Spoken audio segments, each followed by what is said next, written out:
When we are experiencing pain, sadness, anger, burnout, frustration, shortness of temper, anything like this that seems to be impacting our relationship, life, or work, or money, there is something out of alignment. All of those things are typically symptoms. When someone is experiencing a physiological pain, sometimes they'll take ibuprofen. When someone is experiencing these other types of pain of anxiety, stress, depression, sadness, and all of these things I just mentioned, their ibuprofen might be a vacation. Their ibuprofen might be a therapist. It might be a lot of other things that make you feel. It might be drinking. It might be playing video games. It might be any of those things which are not solving the core problem, which is, listen, buddy, the spine needs to be realigned. So what that looks like when we get the life in alignment is that we have clearly identified who you are as a person.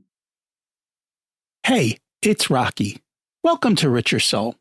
Today's guest is JB the Wizard, who's going to share how to live your most abundant life.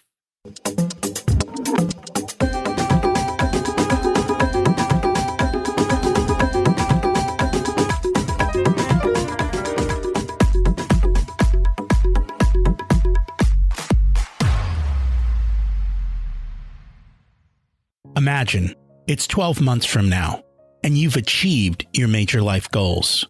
How does it feel to be in the best shape of your life, to wake up energized, excited about the day, to have great relationships and friends who support you and propel you forward? How does it feel to have an excess of money, to be able to make the choices you want, to be fearless and open to trying new adventures? Imagine being connected to the universe and it providing everything you desire. It's possible over time, and your past does not dictate your future. The only thing holding you back from this vision is you. It's time to take control of our thoughts and use them to our advantage. Welcome to Richer Soul, where we achieve our dreams and create harmony to health, wealth, relationships, time, and spirituality. If you have not had a chance to listen to episodes 1 through 9, I encourage you to go back and listen to the framework behind Richer Soul and how to create the life of your dreams. You can also find all the show notes for this episode at richersoul.com. Today's quote is from Tim Ferriss.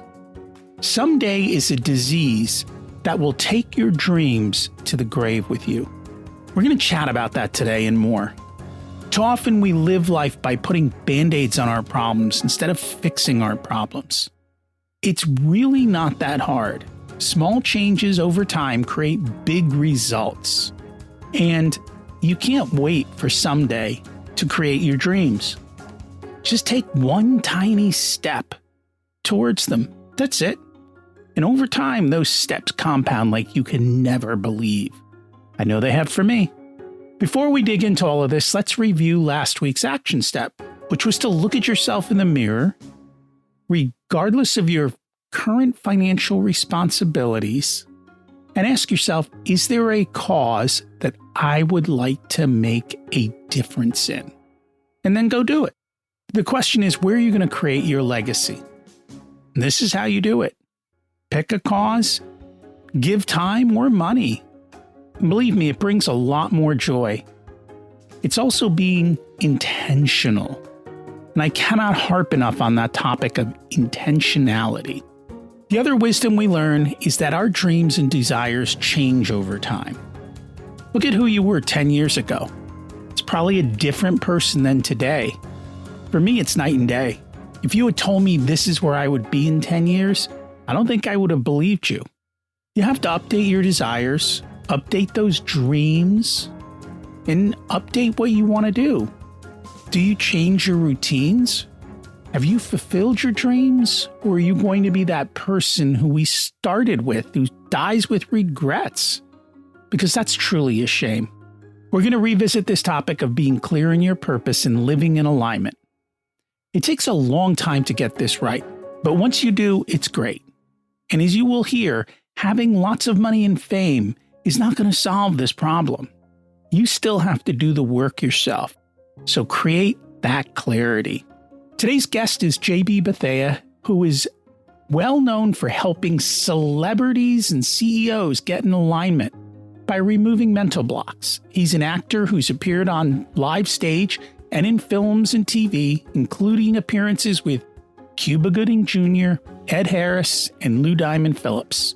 He's also director of a Fortune 500 films, including a Hollywood film called Ningyo that was directed by the team from Transformers 3 and Thor.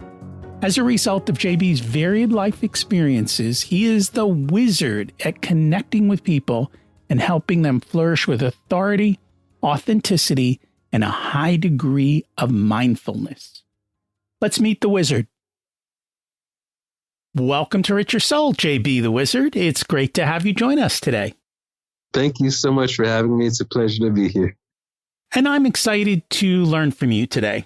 We always like to start at the beginning. What was it like when you were growing up, and how much did your family and school teach you about money?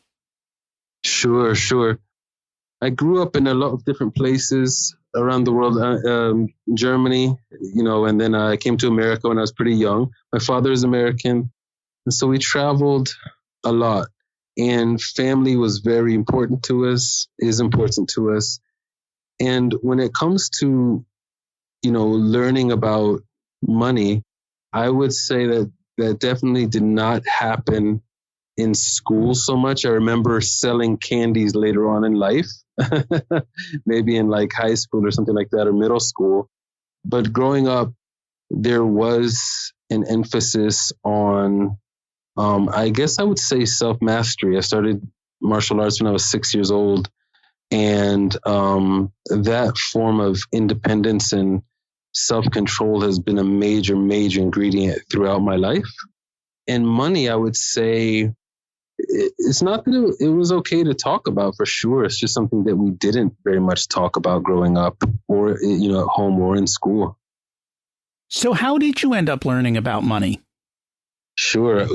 I think that there's a common book that most people have read at this point, and Rich Dad, Poor Dad was a major by Robert Kiyosaki is a major player for me in my life. I have always been an entrepreneur, so I've never had a job. So because of that, creating my own money has been the ingredient of my life since I was a boy, or since high school and on. It's not that it came easy at all. It's just that the way I think and the way I live my life, and this is probably very heavily influenced by my parents, where I'm in control of myself, and also my income always had me in that position.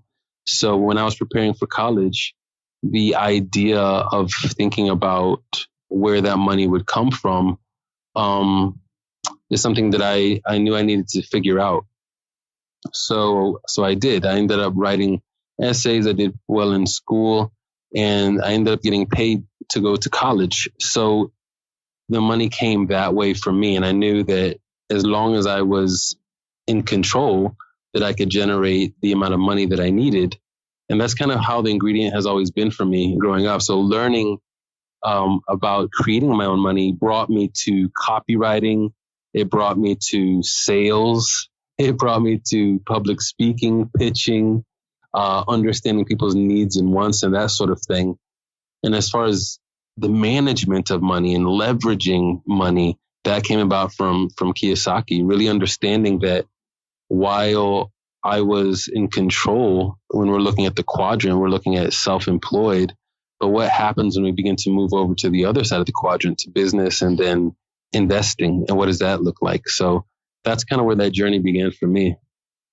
How did you get the entrepreneurial bug that you decided never to go to work for someone? For me, that was definitely not a bug for me. So I never got bit. Because I definitely, that's a common way to go into it. But for me, it was my DNA, that period.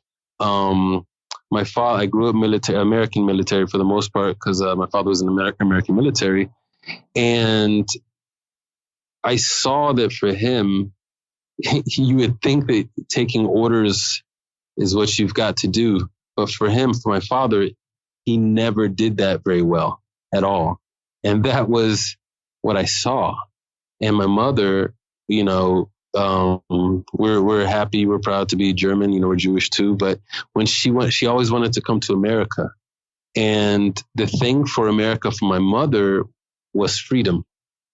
And so she's kind of like, this is typical German. But when we got here, she would have like American flags and shirts that had like the eagle on it, and for her, the freedom, not any other kind of freedom, like it wasn't Nazi Germany or anything like that, but the type of freedom for my mom was the freedom to choose, the freedom to live a life that she wanted to without criticism for the most part, and to really follow what her alignment is and was. And so those are the very serious models I had from both of my parents.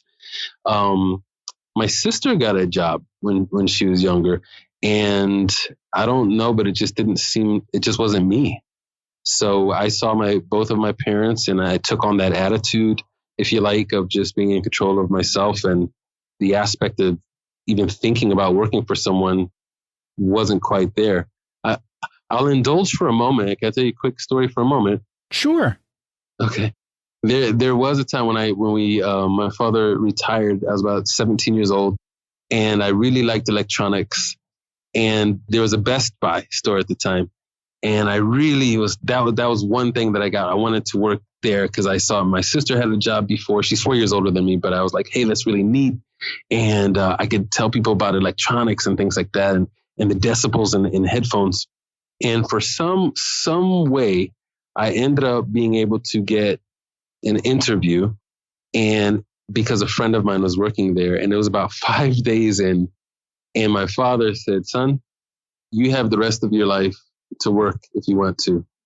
So we're gonna stop this. So it might have been by the saving grace of my dad, actually, if I'm looking at it, that kept me from going any further. But that was the closest I got to almost having one. So what was your first business? Personal training. So basically, as an independent contractor, I started off learning how to train people. They tended to be older people who wanted to be fit for health as opposed to aesthetics. And that was it. My degree is pre-medical exercise physiology. So I love the body a lot. I love how it works. I played sports in high school and that sort of thing. But after learning the ropes of personal training, I began to do something I called JB Fitness. At the time, we had a few different names, but that's how that went. And I got my first few clients. We were, at the end of the rope. There was no other way to do it, which is what brought me to the copywriting skills and sales skills that I had. Because if I didn't create the opportunity, it wouldn't have been there. Any advice for us to age gracefully in good health? Yeah, the only, in my opinion, I guess this seems like a physiological answer, but really it comes back to alignment. When I was younger, I always said when Toys R Us was big, I don't want to grow up. I'm a Toys R Us kid. And it didn't mean that we wouldn't learn new things. It simply meant that we would not, let's say, decrease the brain elasticity. We wouldn't keep the brain from thinking, from exploring, that sort of thing. And that's a model, again, from both of my parents. And, I've got 6 children now, and my littlest one, she's 5 months, almost 6 months. And when she's on her stomach on the floor, I also go on my stomach on the floor, and I think about, what is she thinking about? What is she experiencing? What is new for her, right? And then, so this constant searching, this constant learning is the way to stay fresh mentally. And when we stay fresh mentally, it helps us to not allow the body to convince us of something else. A lot of times, if we are not careful with the things that we watch or the way that we think, there are a lot of ways we influence our own body to age.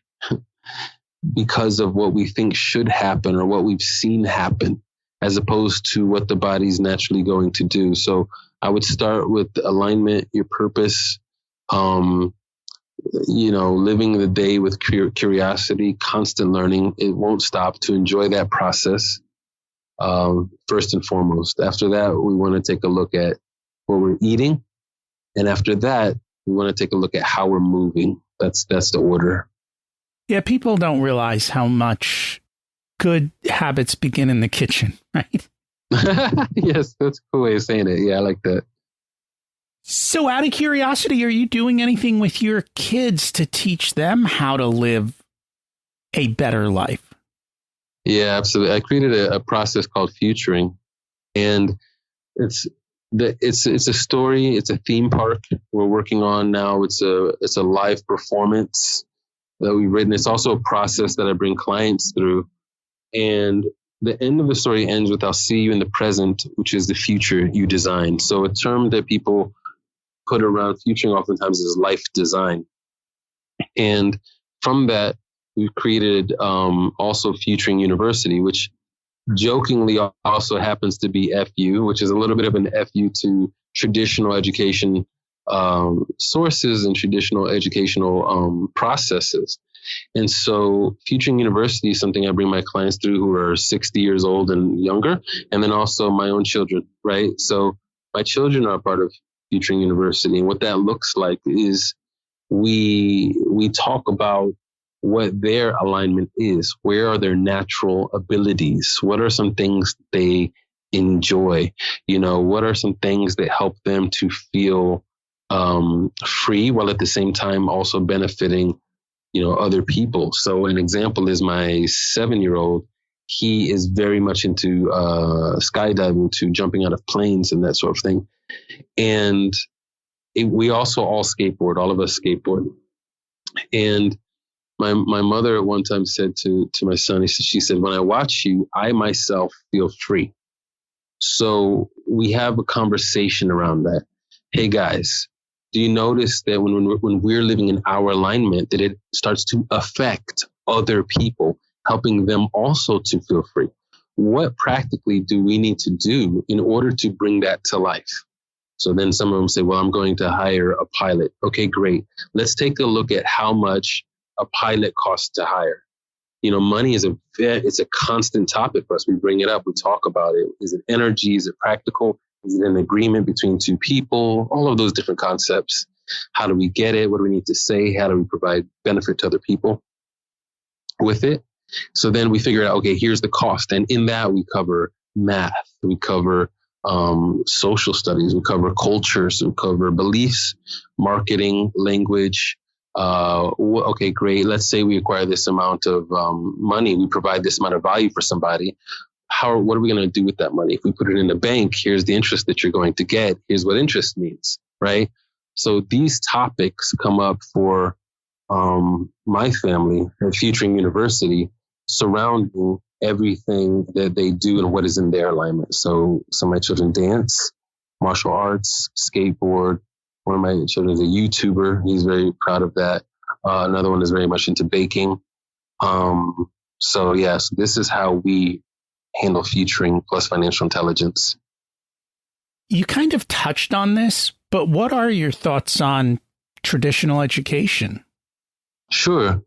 So traditional education, the best way I would probably say it, public or private, is at certain levels of private school, it's intentional that we are actually paying for the environment, like who our children are hanging around, which makes sense to some degree. And then in, let's say, a public, there tends to be an emphasis on performance, especially for some form of a test, which is someone else's standards for your life. Now, we have that in private and public, but the aspect of standards that someone else would have for your life, one major thing that I'm very serious about is it's very irrelevant. And it causes people to, it causes people to end up becoming my clients because they're still stuck on what is my purpose? What is my alignment? I did this for this kind of financial reward, or I did this because society told me this is what success looks like, or I did this because my parents told me whatever it is, or my teacher. So when it comes to any kind of education, what we first have to understand is what our alignment is, and then layer the education on top of that. If we're clear what our purpose is, and we know what we're going after and why we're going after it, then we can pursue some form of education that would facilitate that. It typically is backwards the way all education processes work. So true. And you made another comment that I was also wondering about. You said Futuring University is only up to age 60. What happens after 60? No, my clients at this point have been 60. I believe the top we got is 60 and less. So Futuring University is intended to be forever, because we have a term, a Jewish term is called Talmud Chacham, which means a wise student. And that's like the highest level you can kind of achieve, which the interesting thing is when it comes to the highest level, it's still called a student. So that is the intent and goal of Futuring University. And really the vision for it is this theme park that we want to build with it. That itself would be the university. So whereas if somebody wants to study engineering or understand how to, or learn more about physics, or even retail management, hotel management, marketing, sales, copy, all of those have a place in Futuring University. And the actual education of that person also facilitates and feeds the theme park itself. So that's Futuring University and the world of Futuring. Makes a lot of sense. So let's take a step back. How did you get the moniker of the Wizard?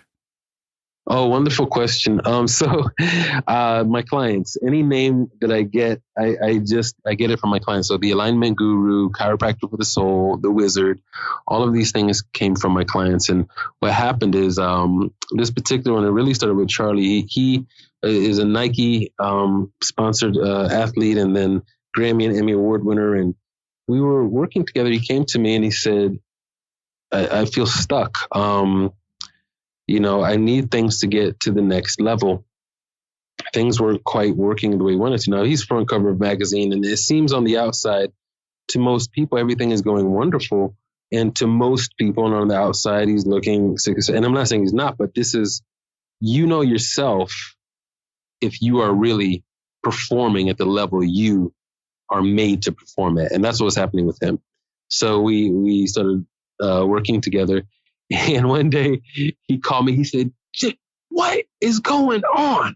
What is happening?" He said, "I feel everything is unlocking, and we're not even talking about the business. We're talking about me."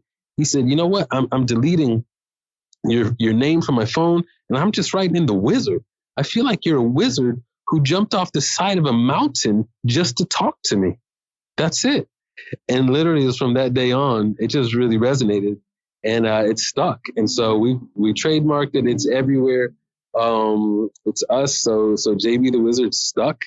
And before that, it's the most clear and confusing way to explain what happens when we work together, because I don't like the term life coach. I don't like the term, oftentimes we consult, but there's a lot of terms I was like, no, I'm not a mindset guy.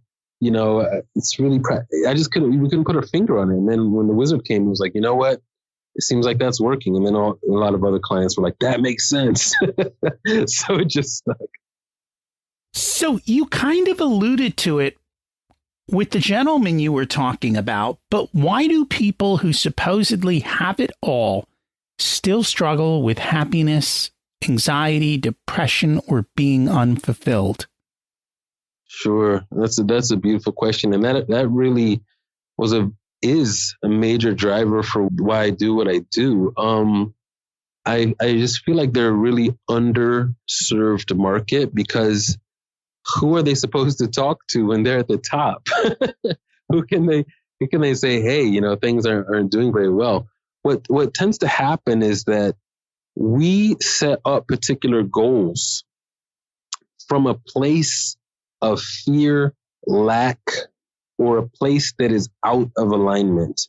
We then put into action everything we learn from business coaches, gurus, books, and whatever your culture is, it says success is X.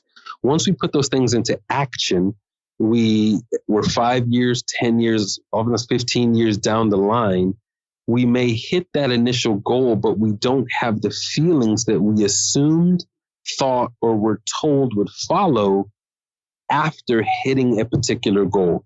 When the feelings don't follow the achieved mark, that's when we have a feeling of loss, lack, depression, or regret.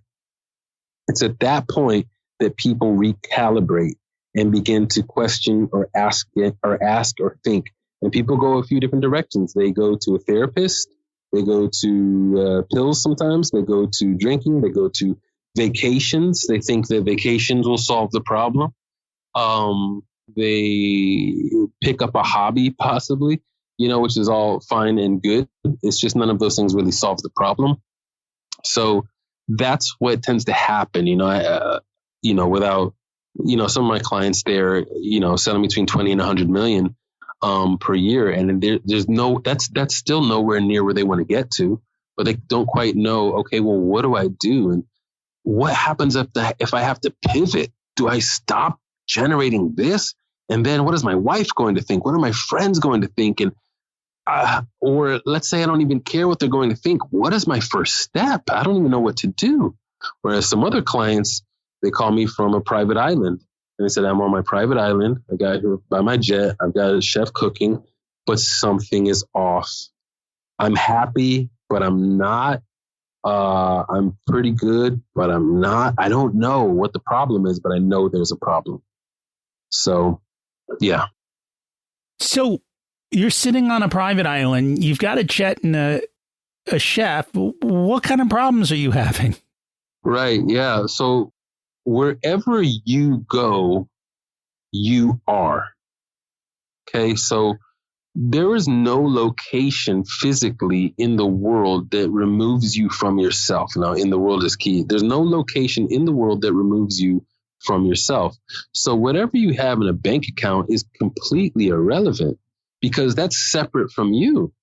The truth of the matter is that it's a separate measurement. It's almost like grades.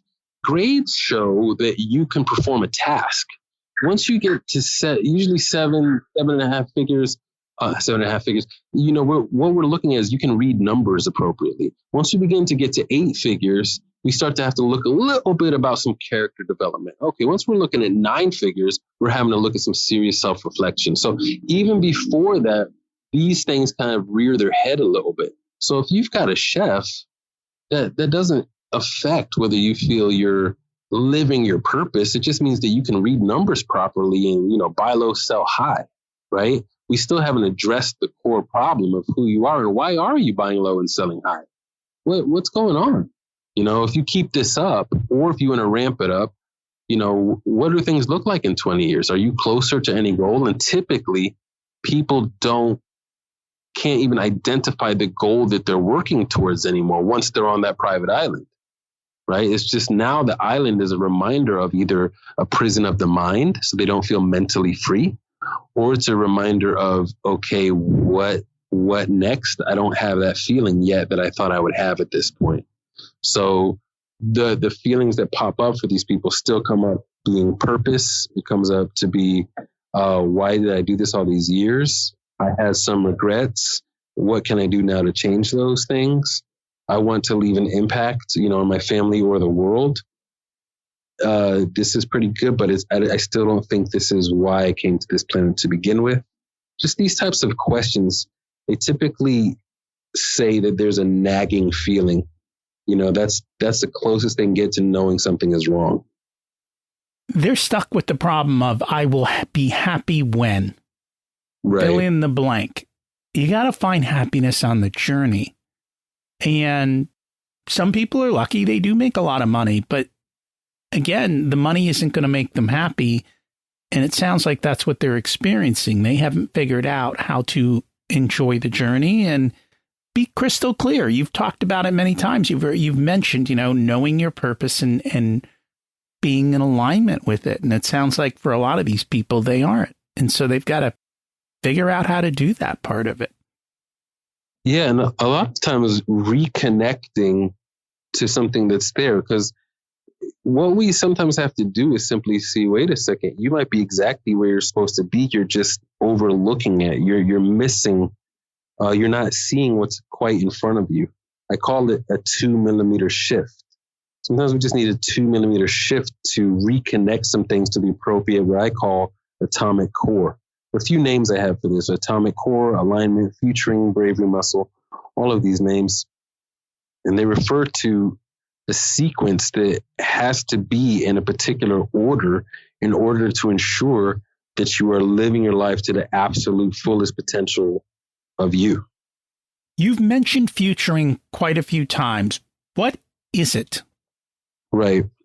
Futuring, again, besides the story and the theme park and all of these things, the best way that people have come to so far defining what this is life design. Living and being in the present with the future you design. The reason it's this way is because there are some people that say you want to be present. You need to be present. Well, that's partially true, but that's not going to do it. It's nice, but it's a nice buzzword, but it's not fully it. Well, you want to be focusing on the goals. Well, no, you don't want to do that either, because then it pulls you out of the present. How do we accomplish both? How do we have your cake and eat it too? And it comes from two quotes that I highly dislike. Knowledge is power. I very much dislike that. It's not power. The application of what you learn is where the power comes from. And then have your cake and eat it too, I think, is a silly quote, because why else would you have cake except for to eat it? So when it comes to these things, when it comes to futuring, the goal is that we want you to be present while moving forward, focusing on what you are designing for your later, but being, like you mentioned, enjoying the process as you climb that mountain. That way, we no longer have to rely on discipline, which again, I grew up as a martial artist plus the military, and discipline is highly overrated. It is so much emphasis is placed on discipline that is causing people to burn out. It's causing anxiety, stress, depression, and burnout. We cannot rely on discipline. You can use discipline like a little bit of salt in the kitchen or a little bit of pepper in the kitchen, but not as the main course. We must use alignment as the main course.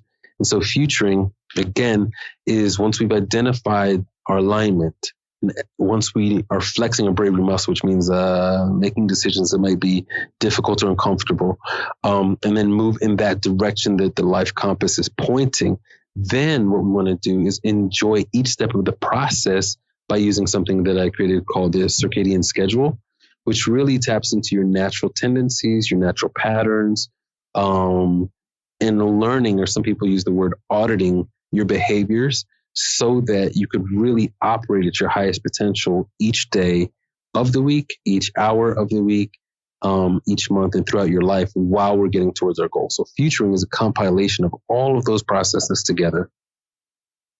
Very interesting. And again, it's a process. It's not one thing, and you've got to work through it all and figure it out for yourself and take action and move forward every week. That's a big, big part of it. So one of the things I've heard you say is that listening is the secret. What do you mean by that? Listening is absolutely everything. It is absolutely everything. So my background also is acting. So before I finished university, I was in a Hollywood film, and then I continued on to do film, television, commercials, voiceovers, motion capture, and all of that. And when I was teaching acting, and then I went on to teach public speaking and consult with public speaking, I still was telling everybody the secret is listening. So some people say, how do you listen when you're the one public speaking? Right. And when I'm dealing with, since I work with elite salespeople, we still have to get into negotiation tactics a lot of times. And then the number one secret, again, is still going to be listening. So listening, which is also part of alignment, is twofold kind of. We want to listen in your life, right? There is a voice we can say that's inside of you that has been speaking since you were a child, since you can remember. The ability to learn how to listen to that voice is going to help us discover your alignment and then take action on it. Okay. So first of all, listening to yourself. Some people might call it the gut. Some people call it whatever they want to call it. But that is one aspect of listening so that we know what action to take that's efficient. I'm very much about efficient action.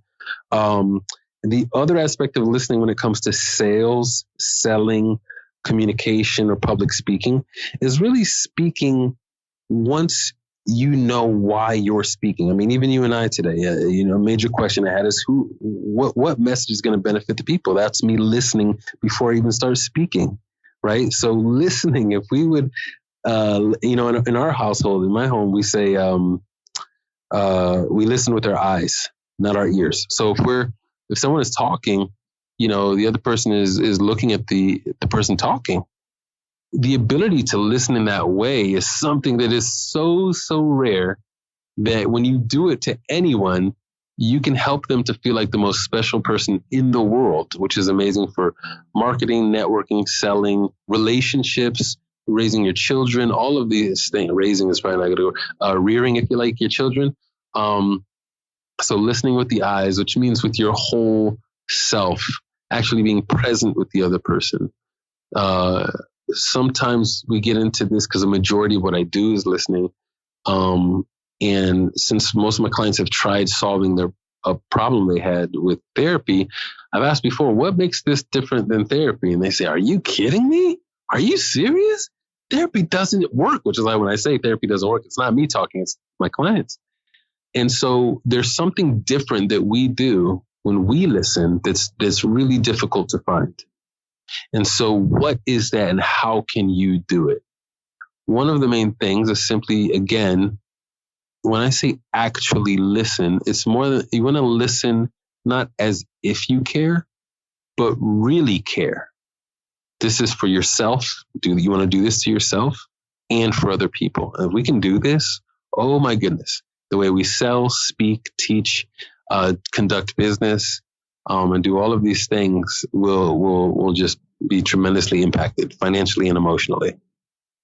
I think the problem with therapy is you're stuck in the problem. You're constantly revisiting the problem and going through the problem and complaining about the problem. You're not getting out of it. You're going backward and you need to go forward. And I think that's one of the biggest problems. It always amazes me, people talking about being in therapy for 10 or 15 years and making no progress and going from person to person and looking for a solution to the past. And we can't necessarily do anything about the past. We can change the future, and the past doesn't dictate our future. And I think part of that is probably letting go.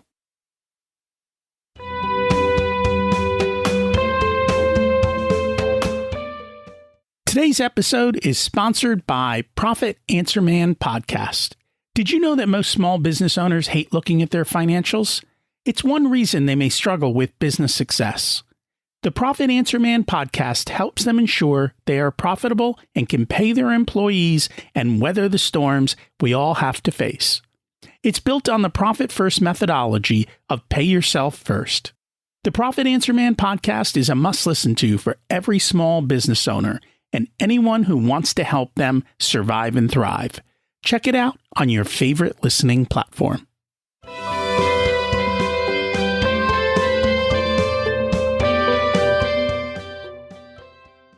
You've mentioned alignment a lot. What does alignment mean to you?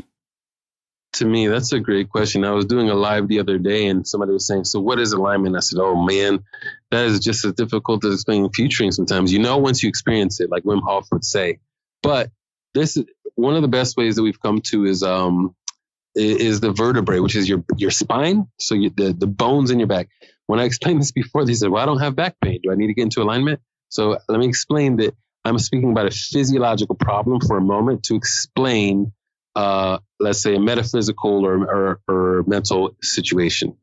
So with the physiological problem of a vertebrae, of a spinal cord, if the spinal cord of the body is out of alignment, it can pinch on nerves. It can pinch on some of the actual spinal cord. Okay. If it pinches because it's out of alignment or crooked or slightly off or tilted a little bit, anything like that, it can then cause numbness in the fingers. It can cause pain in other parts of the body. When it causes this pain, we tend to respond with walking, moving in a different way. When we walk or move in a different way to adjust for the pain, we then change our gait, right? Or all the hips are slightly off, but we're adjusting to avoid the pain. As we do that, the brain begins to be preoccupied with the pain and the avoidance of pain. When this happens emotionally, mentally, or in life, here are some of the symptoms, and here are some of the typical pathways we look for. When we are experiencing pain, sadness, anger, burnout, frustration, shortness of temper, anything like this that seems to be impacting our relationship, life, or work, or money, okay, there is something out of alignment. All of those things are typically symptoms. When someone is experiencing a physiological pain, sometimes they'll take ibuprofen. When someone is experiencing these other types of pain of anxiety, stress, depression, sadness, and all of those things I just mentioned, their ibuprofen might be a vacation. Their ibuprofen might be a therapist.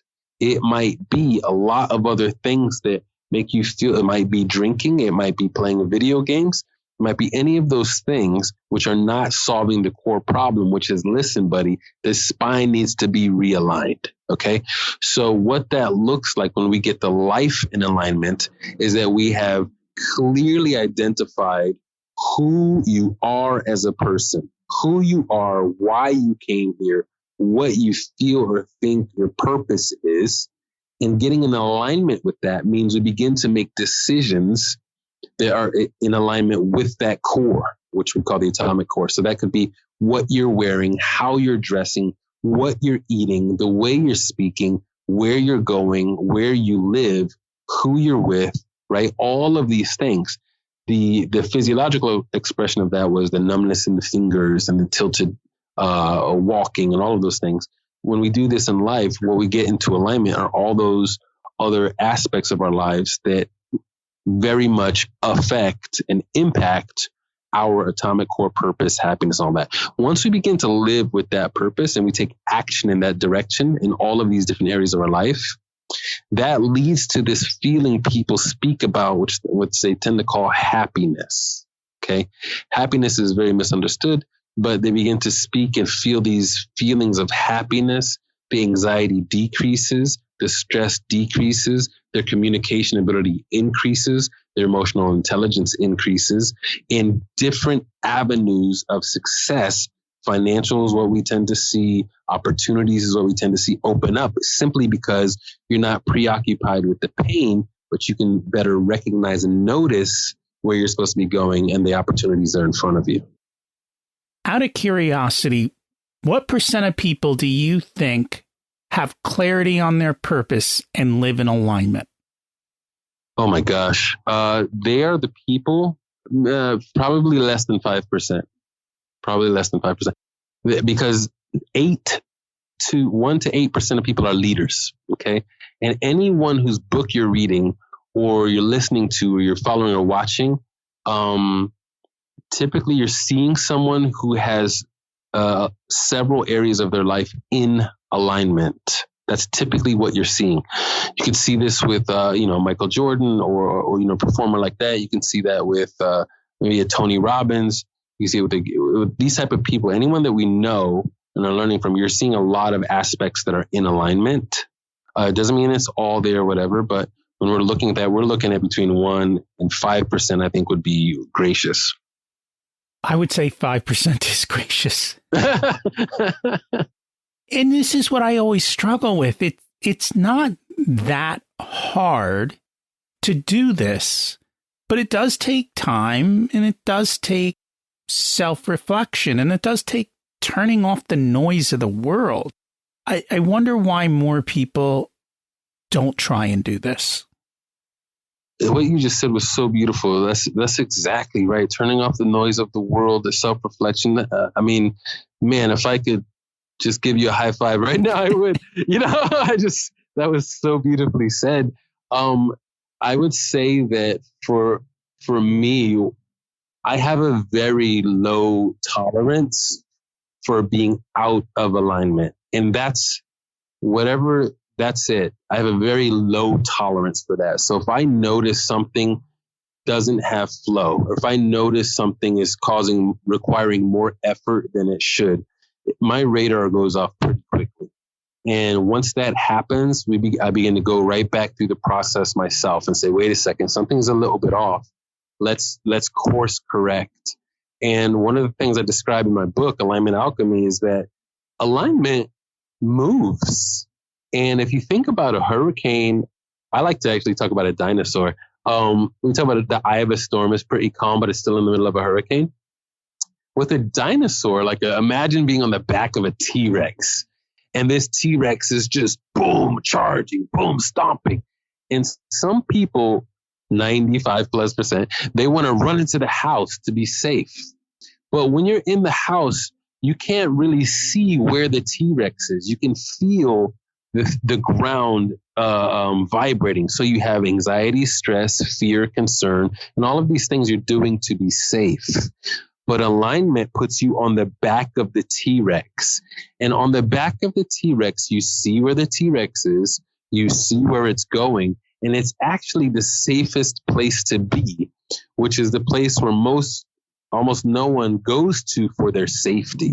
So that's what that is. If you've got a low tolerance for not being in alignment, you're going to make the choices necessary to ensure that every aspect of your life is in alignment. And the very not fortunate thing that happens is usually later on in life, or if God forbid a very negative thing is happening health-wise, it's usually at that, or financially, it's at that point when people tend to course reflect, take a look at what's going on and really analyze alignment. So my goal, my mission, my passion is that in the Point of Future University is people would be able to take a look at this and solve this problem before pain occurs. And that's always nice to do, right? Why go through the pain if you don't have to? Right. Exactly. What do you wish you could talk about more, but you don't always get the chance or the opportunity to? Sure. I think the first thing that pops to my mind is how, there's something popping to my mind. It's really that we hit on this a little bit earlier when we spoke about education, how unimportant the standards of other people are. The peer groups, positive or negative, doesn't matter. The peer groups, the people, the society, the culture, the religion, the parents, all of these things. A major thing I work on a lot with people is when we're helping them to find themselves, there's so many layers, like you mentioned earlier, turning off the noise of the world. We're talking about the noise of culture, society, peers, friends, family, religion, all of these things. So if we could really talk about how it's not that they're unimportant, but when we really answer the call of our alignment, we want to layer those things, just like education, on top of the alignment. So I think I just would like to turn it kind of everything upside down. It takes courage to create your own path. It takes courage to stand up against what everyone says is the right way to do things. But if you look around and you look at how everyone else is doing, it doesn't take a lot of courage to say, I don't want that. Right. That's a great point. And that's exactly what the bravery muscle is about, really, is flexing that bravery muscle and taking action when, it's scary. Like you mentioned, when you look at everybody else, it's pretty simple to see, I don't want what they have. We have to be very careful, like who we're taking advice from. Obviously, you don't want that or that. So that's the easy part.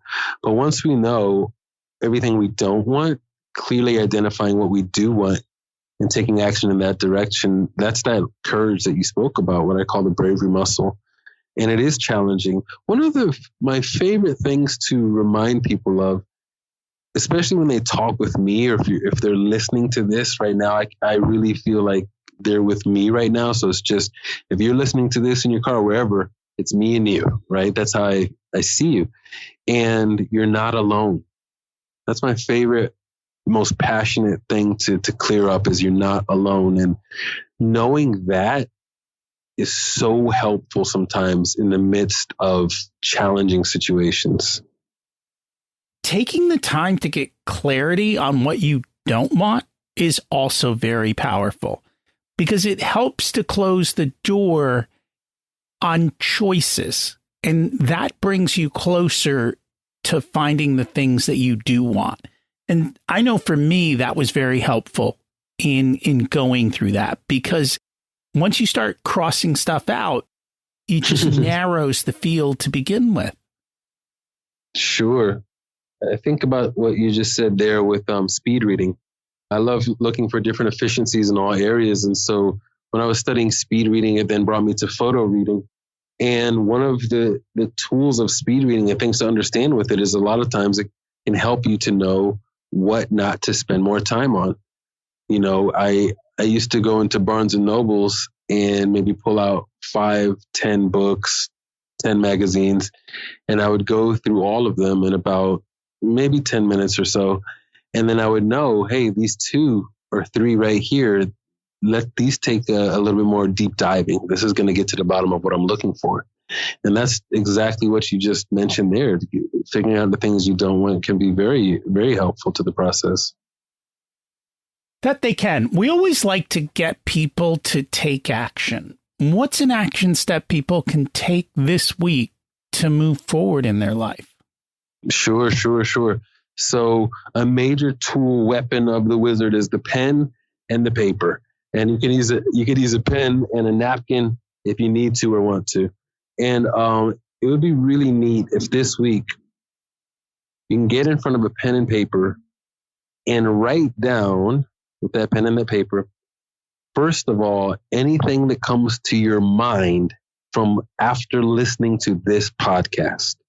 It might be, I don't know what it's going to be. I don't want to put too many ideas in your head, because what comes out is the answers that you know, but it could be something of what you need to take action on, somebody who you might need to call, restructuring your business, who you want to hire, bring on your team or not, what you want to say to your wife or children, anything to come out. And the way I do this and my clients do this is we use a pen and a paper, and there's a technique. It's pretty detailed, but we call it carving. And the first thing I want you to do is just sit in front of that paper and see what comes out. Number one. The other thing that I would love for you to take action on this week is there something that you used to do when you were younger, maybe like 8, 9 years old, a video game you played with, a toy that you had, maybe you skateboarded or rode a bike or swam, I don't know. Is there something that you did that made you feel so happy that when you think about it right now, you get a little bit of a smile on your face? This week, I want you to do exactly that. Buy the skateboard you need, get the fishing pole, go to that place again, watch that show, whatever it is, I want you to do those 2 things this week, and other things will open up. Okay, I'm going to caution you on the skateboard. It depends if you knew how to skateboard when you were young. Because if you weren't to, the last thing you want to do is and I only say that because I skateboard with my kids as they were growing up, and adults would look at me like they would be very scared because they're all afraid of falling off the thing and breaking their back. So that's the... It hurts a lot. It hurts a lot more when you get older. But yeah, I skateboard way better than I did even when I was younger. I remember, when I was younger, I was struggling with an ollie, and when I got back into skateboarding, my ollie, even right now, is multiple feet off the ground. So you can improve where you were. You very much can. You can always improve and get better.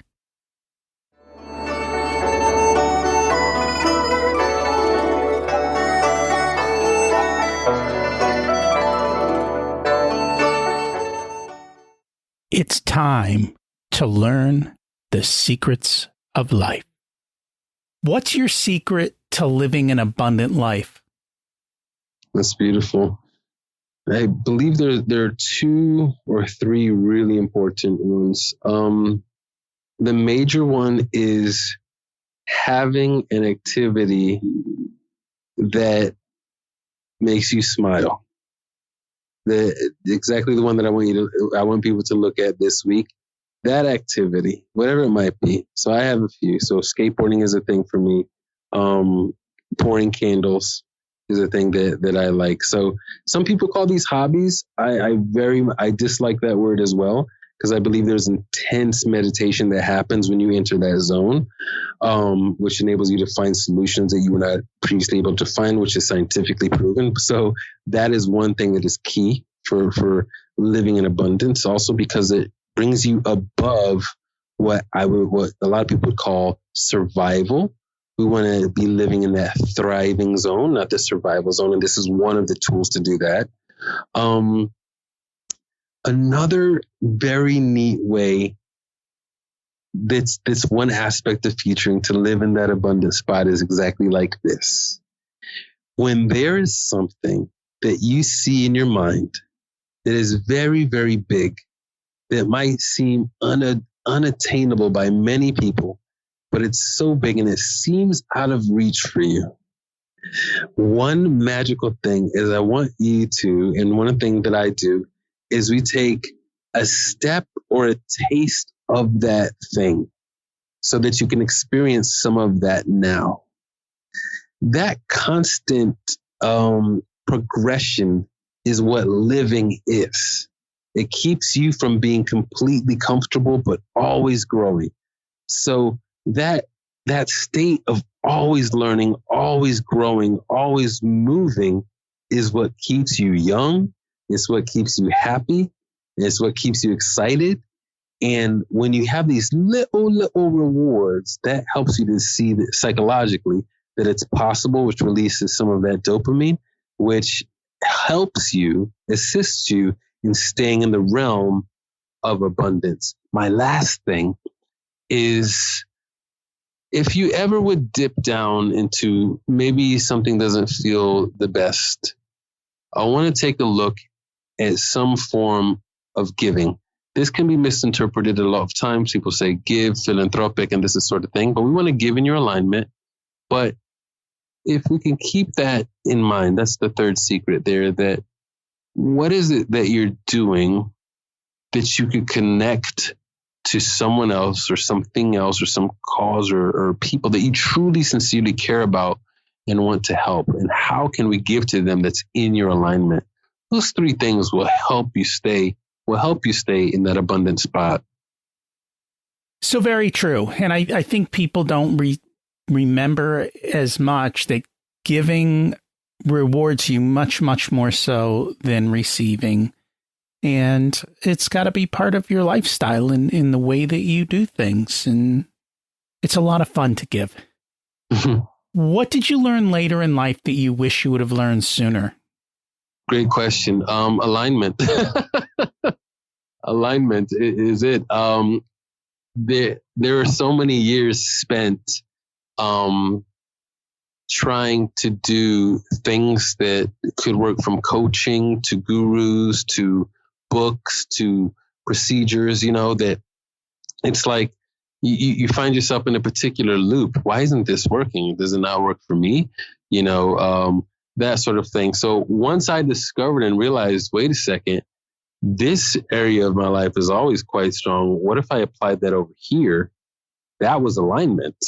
And when I applied alignment to every aspect of my life, business, relationships, eating, all of these, this is the full unlocking of the full potential. So knowing that alignment, I guess it's a secret. It would be a secret. If I knew that earlier on, it would have helped. No regrets, but some things that would have helped is in where I would have looked for clients, how I would have pursued business, relationships that I would have pursued and started, all of those things. So alignment is a major one, understanding the importance of it and how to find my own. Guess what they don't teach in school? Alignment. And literally, like if a kid walked out of school with nothing more than that, how much further they would get in life. Beautiful. If you were to give an 18-year-old one specific piece of wisdom, what would it be? I think to my own children. And the thing that that I share with all of them, they're not 18, they're younger, but it is when it comes to an 18-year-old, for especially, your relationship is extremely important. Extremely. It has an impact on not just confidence and the development of yourself emotionally and mentally, psychologically in your health and your finances. But it's something that impacts every aspect of your life forever. The children you have or don't have, or, if things get out of alignment, a divorce or not a divorce that ends up happening, all of this, if we understood this 18-year-old and my own children, that the human being that you are going to connect with, one major thing I share with them, and I would share with the 18-year-old, is that you become that person.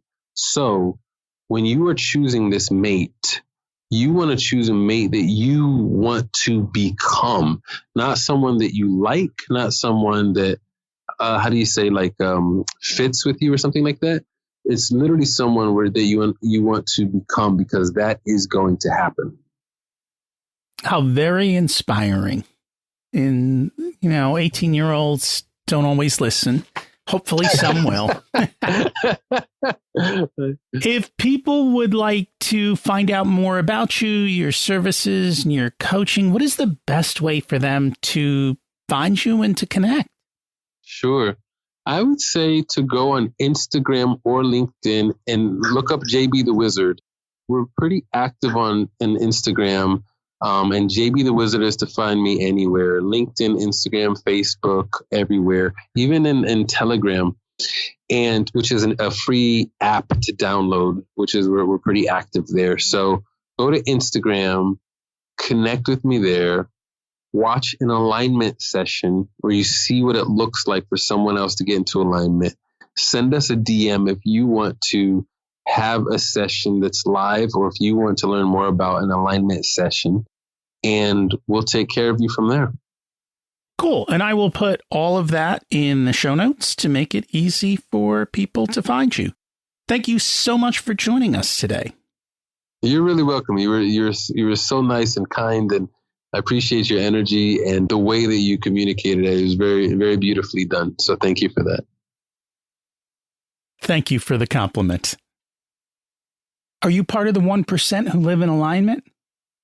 I've recommended the book Living Forward many times as a step-by-step guide. If you need help, find someone you trust to help you find your alignment, and then create your plan, and then start moving forward. It gets easier. This week's action step: get a pen and paper and write down what comes to mind after listening to this episode. Part 2 of the action step is to ask yourself, is there something you used to do that made you happy? Maybe as a little kid. Go do it. Have fun. Enjoy life. That's what this is all about. Try it out. Take the time. It'll help you to gain clarity and then go have fun. My kids made me get back on the skateboard and rollerblades. They also got me skiing. I have to say, I have gotten a lot better. Life is short, and I'm constantly reminded of that with people passing away. You might as well enjoy your time here. We all have a death date. We just don't know what it is. So live in that dash between when you were born and that unknown date in the future. Next week, we've got Steve Schallenberger on to talk about do what matters most. Lead with a vision, manage with a plan, and prioritize your time. Seems like a theme here. Get yourself together, figure it out, and then go live that life. Hey, is there anyone you know that you think would benefit from this episode? Can you share it with them? I'd appreciate that. And if you do it on social media, tag me. I'd appreciate that too. Thanks for listening. Have an abundant week.